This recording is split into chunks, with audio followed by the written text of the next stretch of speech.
Okay, ating alamin yung components ng ating small solar setup. So, una sa lahat, meron tayong solar panel sa taas. Mainit kaya hindi na natin aakyatin.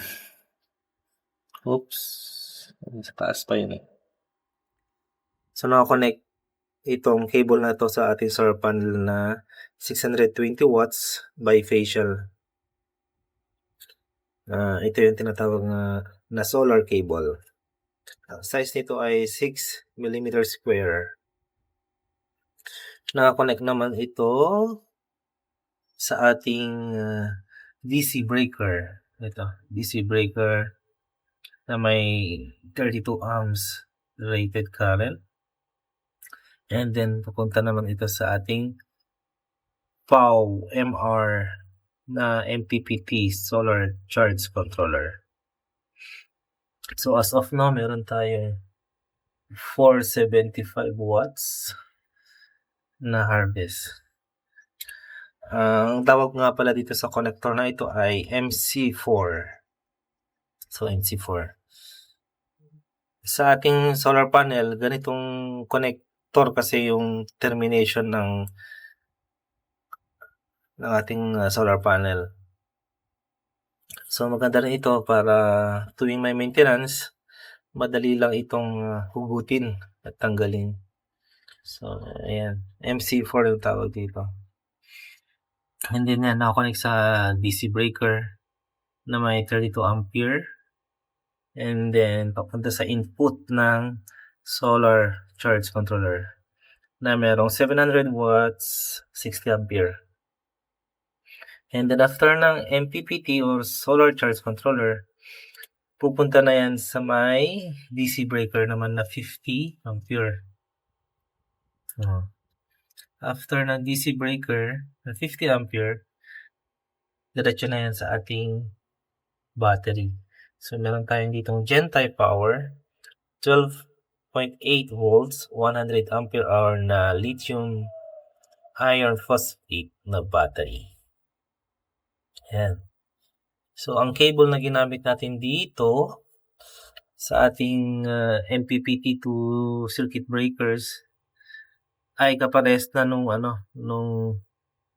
solar cable kasi may sobra tayo kaya yan na lang din yung ginamit natin. 6 mm square. Tapos after naman ng 50 amps breaker na yan, na papuntang battery, meron tayo dyan 16 mm square na cable. 16. So anyway, ito naman dinoble natin sa dalawang 6 mm square to. Touch natin, wala naman, di naman siya umiinit. Kaya kayang-kaya. And then, as per capacity table, nasa within range naman. And then, punta naman tayo sa ating battery. So, si battery, pupunta yan sa may inverter. Input ng inverter. Ito. Pero before nyan, syempre, maglalagay din tayo ng DC MCCB na may 100 ampere na rating. So, ang cable na ginamit natin from battery to MCCB and then MCCB to inverter ay 25 mm square. Ayan. And then, after ng MCCB, punta na yan sa inverter. Inverter natin ay mayroong 1,000 watts, 12 volt na setup. So, meron din siyang built-in na charger. So, just in case matagal na wala si Haring Araw, pwede natin siyang i-charge yung battery gamit itong ating inverter. Pero as of now, wala akong kinabit na AC input. So, ito nakikita nating green and blue dito. Yan yung output natin ng inverter. Papunta na yan sa ating single pole na AC breaker.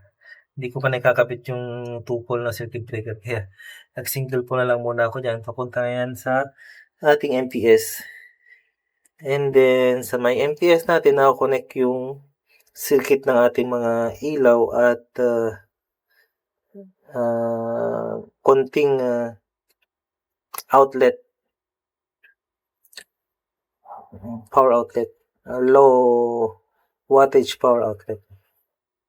So before pa nun, before pa tayo nagpatayo ng bahay, sa plano, sineperate talaga natin yung